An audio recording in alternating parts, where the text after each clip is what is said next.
On the eve of Donald Trump's historic arrest, the former president arrived in New York City and his former home at Trump Tower.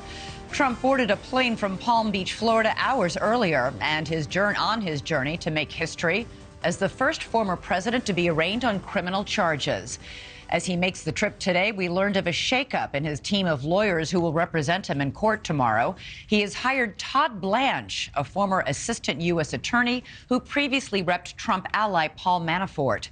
Barricades are now up near both Trump Tower and the courthouse in Lower Manhattan, and the New York Police Department is on alert to handle any possible protests that may happen.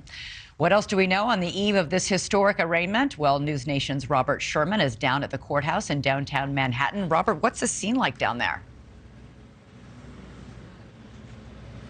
Well, Elizabeth, I can tell you that there's been this slow build of anticipation all day long, and you've seen this whole presence of media swelling here outside of this courthouse. And to be candid, it's been a much larger media presence than we've seen demonstrations in the area here. But there is lingering in the air all of these question marks here because we really don't know a lot about what the rest of the process is going to look like. We know that the former president is on the ground, and tomorrow morning he's going to be making that journey from Trump Tower over to the district attorney's office behind us. That's when he's going to surrender here at the district attorney's office and go through the arraignment process. That's expected to take place in the early afternoon around 2 p.m.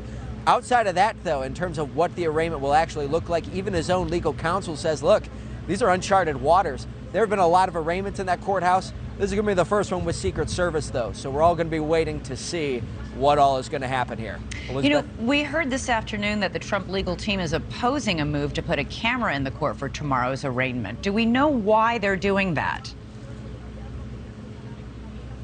Well, the argument that the folks for Team Trump have been making is that they're fearful that this could lead to security concerns. If you have too many cameras in the courtroom, could also impact the ability for the former president to get a fair trial. Of course, you have had those in the press, several media outlets contending that there's such great public interest here that there should be cameras in the courtroom.